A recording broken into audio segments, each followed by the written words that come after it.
Dude, तुम्हें पता है अगर तुम्हें स्पेस में जाने का मौका मिला और तुम एक स्टोन ऐसे फेंकोगे तो क्या होगा? सिंपल सी बात है बाबा, स्टोन तो रुक जाएगी। जैसे अर्थ में भी मैं बॉल फेंकता हूँ तो कभी रुक जाती है, किक करता हूँ बॉल रुक जाती है। नहीं ड्यूड, इतनी जल्दी कंक्लूड मत किया करो। इसके लिए पहले हमें फोर्स समझना पड़ेगा। इतना छोटा पार्टिकल जैसे इलेक्ट्रॉन जो कि न्यूक्लियस के अराउंड रिवॉल्व करता है, वो भी एक फोर्स के कारण रिवॉल्व करता है ड्यूड। हमारा मैसिव सोलर सिस्टम जहाँ पर प्लैनेट्स रिवॉल्व करते हैं सन के अराउंड, वो भी फोर्स के कारण करते हैं ड्यूड। और हमारी गैलेक्सी भी मोशन में है क्योंकि फोर्स एग्जिस्ट कर रहा है।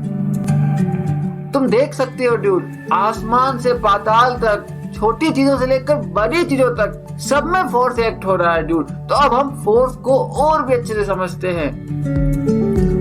अच्छा बाबा, हर जगह फोर्स लग रहा है, लेकिन मैंने फोर्स तो पढ़ा है, वो तो बस पुश एंड पुल होता है, इसमें क्या बड़ी बात है? ड्यूड, वो तुमने बचपन में पढ़ा है, अब तुम मैच्योर हो गए हो तो अब और भी बेहतर डेफिनेशन समझते हैं फोर्स की। Force is an external. रुको, ये एक्सटर्नल एजेंट क्या है? क्या कभी किसी ने तुम्हें फोर्स किया है ड्यूड? हाँ, कभी मेरे को कुछ सामान लाने भेज देते हैं, फोर्स करते हैं मुझे लाने के लिए कुछ ले आओ। कभी मुझे होमवर्क करने के लिए फोर्स करते हो, तो होते ही रहता है। यानी कि कोई बाहर वाले तुम पर फोर्स लगाते हैं और तुम एक्शन लेने लगते हो कुछ। हाँ, बोल सकते हो। तो कुछ ऐसे ही फोर्स को तुम याद रख सकते हो। Force is an external agent that can change the state of motion और रेस्ट और even can change the shape and size of the object. तो ड्यूड, अब और भी अच्छे से समझते हैं। तुम मोशन चैप्टर तो पढ़ चुके हो। मोशन क्या होता है ड्यूड? मोशन तो जब कोई ऑब्जेक्ट अपना पोजीशन चेंज करता है टाइम के साथ। अच्छा, और स्टेट ऑफ मोशन कब चेंज हो सकता है ड्यूड, ये बताओ।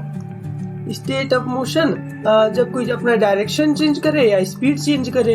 यानी कि स्पीड डिक्रीज करे या स्पीड इंक्रीज करे। हाँ, और या तो डायरेक्शन चेंज हो जाए। करेक्ट। तो हमारा स्टेट ऑफ मोशन चेंज होगा। Okay dude. और स्टेट ऑफ रेस्ट कब चेंज होगा ड्यूड? जब कोई चीज रेस्ट से मोशन में आ जाए। ओके ड्यूड, तो तुम देख सकते हो फोर्स में कितना पावर है। एक एक्सटर्नल एजेंट है जो किसी का स्पीड चेंज कर सकता है, डायरेक्शन चेंज कर सकता है, यहाँ तक कि किसी ऑब्जेक्ट को रेस्ट से स्टार्ट भी कर सकता है और शेप एंड साइज भी चेंज कर सकता है। कोई एग्जांपल बता सकते हो ड्यूड शेप एंड साइज का? हाँ, जब मैं बलून को प्रेस करता हूँ तो उसका शेप एंड साइज दोनों चेंज हो जाता है। फोर्स ही तो लगाता हूँ उसमें। ओके ड्यूड, तो बलून का शेप एंड साइज फोर्स के कारण चेंज हो जाता है। अब देखो, force is an invisible agent. क्या तुम ग्रेविटेशनल फोर्स देख पाते हो? नहीं तो। सिर्फ उसका इफेक्ट देख पाते हो कि एक एप्पल ऊपर से जब रिलीज होता है तो नीचे की तरफ ही गिरता है। हाँ, तो force is an invisible agent. We cannot see a force. We can only experience the or observe the effect of the force. Okay? Okay बाबा। तो अभी के लिए ध्यान रखना, SI unit of force is newton. हम सेकेंड लॉ ऑफ मोशन में इसके बारे में ज्यादा डिटेल में पढ़ेंगे। ओके, तो अब कुछ एग्जांपल के हेल्प से समझते हैं। तो एक चीज और बता दूं ड्यूड तुम्हें, force is a vector quantity. तो इसका डायरेक्शन और मैग्नीट्यूड हमें दोनों बताना होता है। Okay dude? ओके बाबा। तो देखो, इस केस में मुझे बताओ, ये एक बॉक्स है और तुम 10 न्यूटन की फोर्स से लेफ्ट की तरफ इसे पुल कर रहे हो। तो इस केस में क्या होगा ड्यूड? ये तो लेफ्ट की ओर चले जाएगा, कुछ ऐसे। Exactly dude. तो देखो, यहाँ पर मैं तुम्हें डायरेक्शन का भी बता देता हूँ। हमने यहाँ पर राइट डायरेक्शन को पॉजिटिव लिया है क्योंकि फोर्स एक वेक्टर क्वांटिटी है, इसीलिए हमें डायरेक्शन का बताना जरूरी है। तो देखो, इस केस में एफ नेट कितना होगा ड्यूड? एफ नेट हो जाएगा एफ लेफ्ट। और ये कितना होगा ड्यूड? ये 10 की तरफ लेफ्ट साइड में जा रहा था, इसलिए -10 हो जाएगा। -10 न्यूटन ड्यूड। तो तुम यहाँ देखो, इस केस में एफ नेट का मीनिंग क्या होता है ड्यूड? पहले ये बताओ मुझे। एफ नेट जहाँ तक मुझे समझ में आ रहा है, टोटल फोर्स जो एक्ट कर रहा है ऑब्जेक्ट में। यस ड्यूड, इस चीज को ध्यान रखना। एफ नेट का मीनिंग होता है sum of all the forces acting on a system. तो यहाँ पर तो एक ही फोर्स लग रही है एक बॉक्स पे, तो एफ नेट एफ लेफ्ट के इक्वल है। ओके? ओके बाबा। तो ड्यूड, तुमने 10 न्यूटन का फोर्स लगाया बॉक्स पर और बॉक्स मूव करने लग गया लेफ्ट की तरफ, यानी कि बॉक्स अनबैलेंस हो गया। जनरली हम कहते हैं ना अपने लाइफ में, हम अनबैलेंस हो गया, यानी कि कुछ चेंज हो गया, कुछ अनइक्वल हो गया। तो इस तरह के फोर्सेस को हम अनबैलेंस कहते हैं जब F net is not equal to 0, समझे ड्यूड? ओके बाबा, समझ गया। तो एक फोर्स लग रही है यहाँ पर और ये एक अनबैलेंस फोर्स है। हो सकता था दो फोर्स भी लग रही थी, फिर भी अनबैलेंस हो सकता था। अब हम आगे देखते हैं और भी एग्जांपल। अब देखो यहाँ पर तुम्हारा दोस्त भी आ गया और बॉक्स को 10 न्यूटन के फोर्स से राइट की तरफ पुल करने लग गया और तुम 10 न्यूटन से लेफ्ट की तरफ पुल कर रहे थे। इस केस में बताओ बॉक्स का मूवमेंट क्या होगा? ओके, तो वो राइट के डायरेक्शन में भी उतना ही लगा रहे जितना मैं लेफ्ट की डायरेक्शन में लगा रहा हूँ, तो कैंसिल हो जाएगा ना। तो ऑब्जेक्ट जो है वो एक ही जगह रहेगा, कहीं मूव नहीं करेगा। तुम कह तो सही रहे हो, क्या रियल लाइफ में ऐसा फील किया है या तुक्का मार रहे हो? नहीं नहीं, अपन को क्या होता था ना, जब स्पोर्ट्स फेस्ट होता था ना, तो अपन टग ऑफ वॉर खेलते थे। तो मैं और मेरा फ्रेंड एक बार ऐसी रस्सी खींच रहे थे, लगभग उतने ही फोर्स लगा रहे थे, इसलिए कहीं दोनों ही मूव नहीं कर रहे थे। Okay dude, you are right.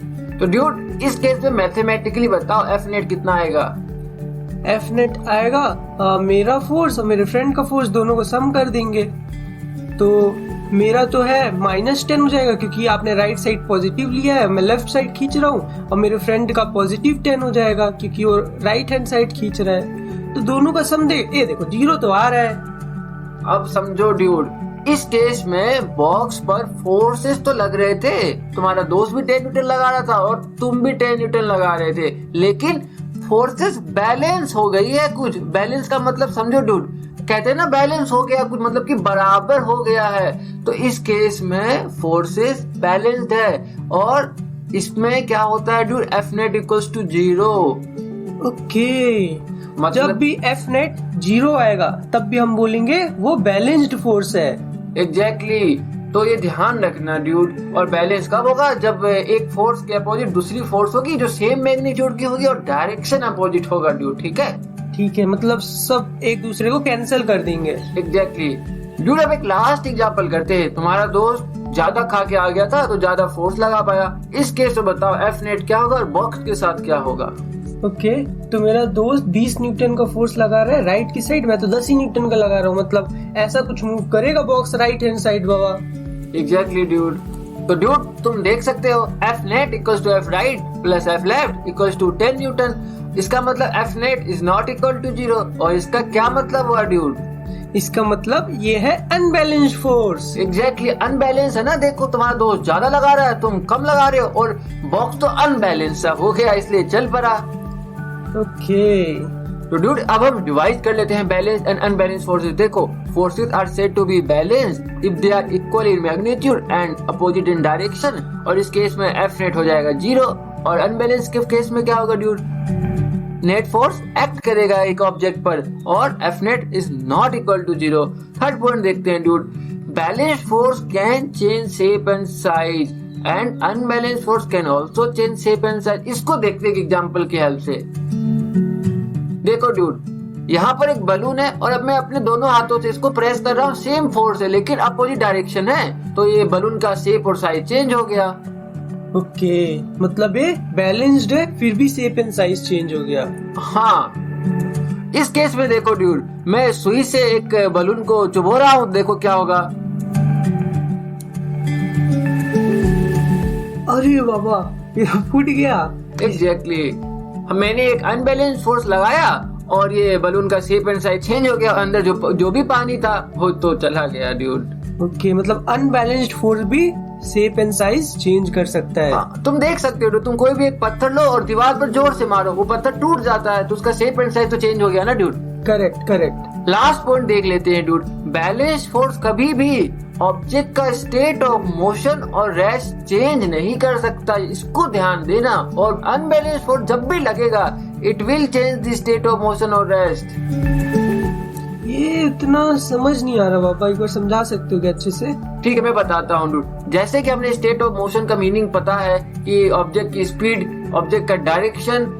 अगर अनबैलेंस फोर्स लग रहा होगा किसी ऑब्जेक्ट पर तो ये श्योर है या तो उसकी स्पीड चेंज होगी या तो उसका डायरेक्शन चेंज होगा।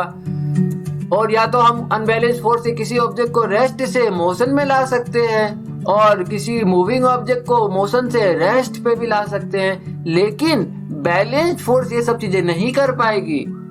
ओके, अब तुम बैलेंस्ड और अनबैलेंस्ड फोर्सेस समझ चुके हो, तो इस मिस्ट्री को सॉल्व करो ड्यूड। ये मेरा पालतू डोंकी है और एक बॉक्स को पुल कर रहा है और बॉक्स कांस्टेंट वेलोसिटी से आगे चल रहा है। तो मुझे बताओ, बॉक्स पे क्या बैलेंस फोर्सेस एक्ट हो रही है या अनबैलेंस फोर्सेस एक्ट हो रही है? बॉक्स तो मूव कर रहा है ना बाबा, इसका मतलब अनबैलेंस्ड फोर्स एक्ट कर रहा है इसमें, तभी तो मूव कर रहा है। नहीं ड्यूड, इसको बारीकी से समझते हैं। मैंने तुम्हें क्या बताया, अनबैलेंस फोर्स एक्ट करता है तो उसका स्टेट ऑफ मोशन चेंज होता है, यानी कि या तो उसकी स्पीड चेंज होगी या तो उसका डायरेक्शन चेंज होगा, और सिंपल शब्दों में कह सकते हैं कि उसकी वेलोसिटी चेंज होगी, राइट? हाँ, तो ये बताओ, इस केस में हमें तो गिवन है कि डोंकी कांस्टेंट वेलोसिटी से पुल कर रहा है इस बॉक्स को। इसका क्या मतलब हुआ? इस बॉक्स का स्टेट ऑफ मोशन तो चेंज नहीं हो रहा है। अच्छा, आप बोल रहे हो ये बैलेंस्ड फोर्स है, लेकिन एफ नेट तो यहाँ में कोई ये जीरो नहीं दिख रहा है क्योंकि डोंकी फोर्स लगा रहा है ऑब्जेक्ट में।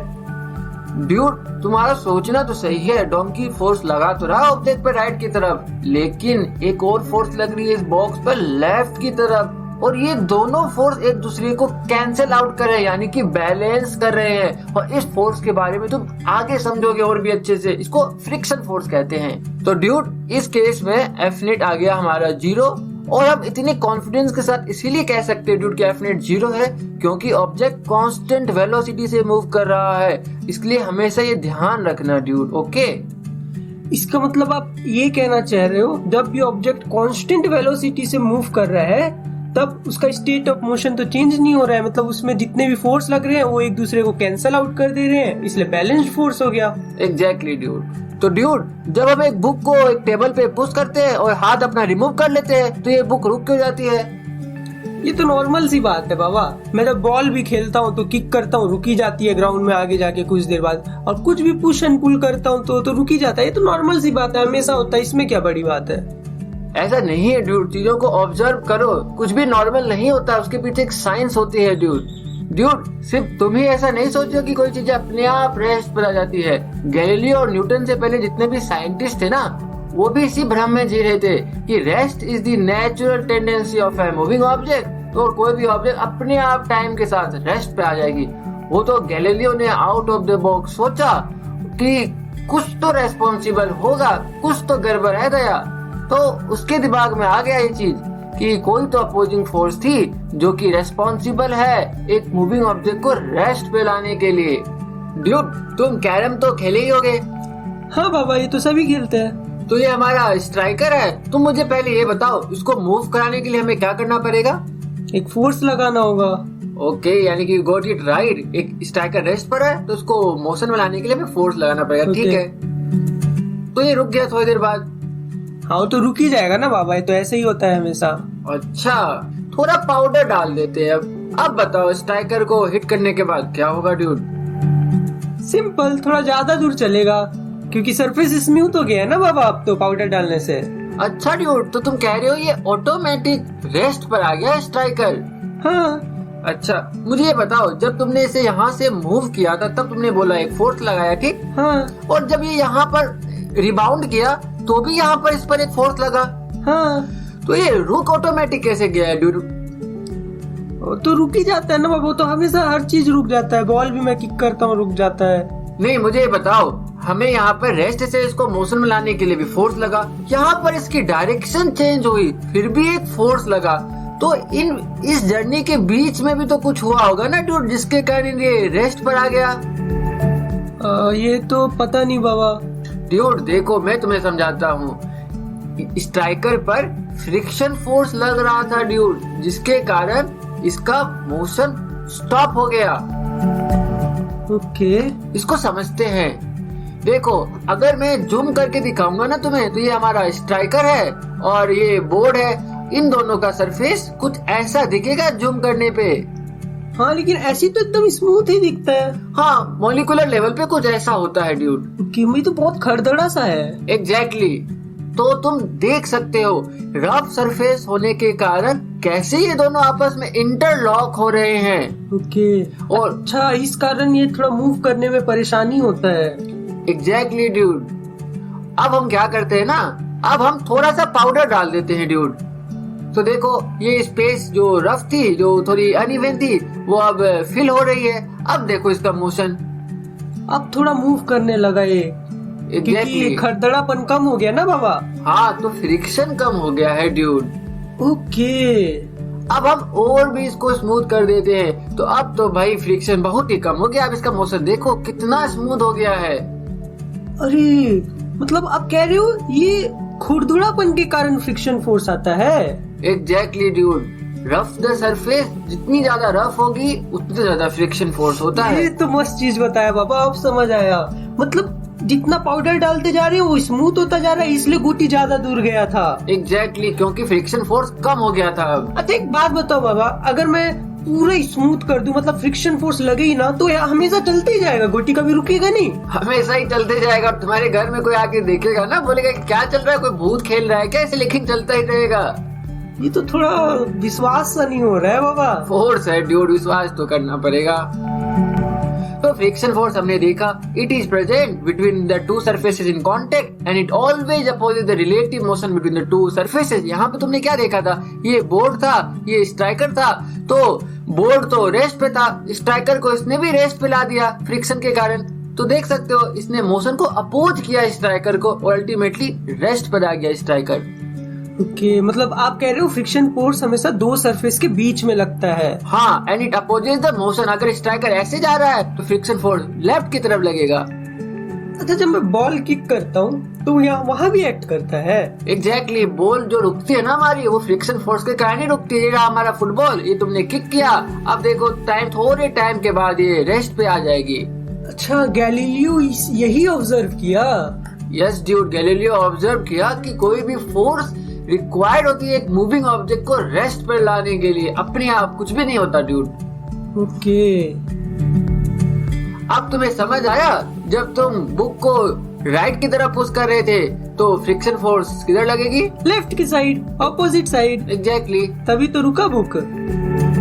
और इस केस में क्या होगा ड्यूड, जब तुम बुक को नॉर्थ की तरफ पुश करे थे और फिर रिलीज कर दिया, ओके, उसकी ऑपोजिट साइड लगेगा, साउथ की साइड, कुछ इस तरह। Exactly dude. अब तुम इस मिस्ट्री को सॉल्व करके बताओ मुझे, स्पेस में जो ये स्टोन तुमने रिलीज किया था ना, यानी फेंका था ना, ये क्या रुकेगा? अच्छा, स्पेस में तो कुछ भी नहीं होता है ना बाबा, ना एयर होता है ना कुछ होता है, तो अपोजिंग फोर्स लगेगा ही नहीं कुछ, वो हमेशा चलता ही जाएगा, कुछ कभी नहीं रुकेगा। एग्जैक्टली, वो उस कैरम के जैसे है, वो उस बेलगाम कैरम के जैसे जो स्मूथ सरफेस पे लगातार चलता ही जा रहा है। अच्छा, मतलब कुछ फोर्स नहीं लगेगा इसलिए हमेशा चलता जाएगा ये। Exactly dude. तो हम रिवाइज कर लेते हैं फिर से। Force can move an object from rest. जैसा कि तुमने देखा, तुम फुटबॉल को किक करोगे तो वो मोशन में आ जाएगी रेस्ट से, और कैरम में भी यही हो रहा था, स्ट्राइकर रेस्ट पे था, तुमने जैसे ही हिट किया वो मोशन में आ गया। Force can change the state of motion. जैसे कि तुम देखते हो, जब ब्रेक लगाते हैं तो गाड़ी स्पीड से कम होती आती है और अल्टीमेटली रेस्ट पे आती है। Force can increase the speed. जब हम एक्सीलरेटर पर पेडल दबाते हैं तो एक्सीलरेट होती है गाड़ी और स्पीड इंक्रीज हो जाती है एक्सीलरेटिंग फोर्स के कारण। Force can change the direction. अब बताओ ड्यूड, जैसे कैरम में देखा था ना, जब ये स्ट्राइकर यहाँ पे टकरा रहा था तो एक फोर्स लग रहा था, इसका डायरेक्शन चेंज हो रहा था। अच्छा बाबा, इसका एग्जांपल मैं और देता हूँ। जब मैं क्रिकेट खेलता हूँ ना, तो बॉल तो सीधी आती है, बैट से मारता हूँ फुल, उसका डायरेक्शन चेंज हो जाता है उस टाइम और वो छक्का चले जाता है। अच्छा ड्यूड, ठीक है। लास्ट पॉइंट बताओ मुझे अब तुम। Force is required to bring an object to rest from motion, otherwise वो हमेशा मोशन पे ही रहेगा। इसका मतलब no force is required to keep the object in motion, समझे? हाँ ठीक है। अच्छा, एक लास्ट चीज मुझे बता दो, हमेशा हमने बार बार ये कैन क्यों यूज किया है? क्योंकि ये हो भी सकता है, नहीं भी हो सकता है। जैसे कि एग्जांपल बताता हूँ तुम्हें, एक ये वॉल है और तुम मेहनत करते रहो दिन भर इसको धक्का देने में, तो क्या कोई सा भी इफेक्ट आएगा इसमें? क्या ये वॉल ऑब्जेक्ट जो है हमारी रेस्ट से मोशन में आ जाएगी? नहीं बाबा। क्या इसकी स्पीड चेंज हो रही है? नो।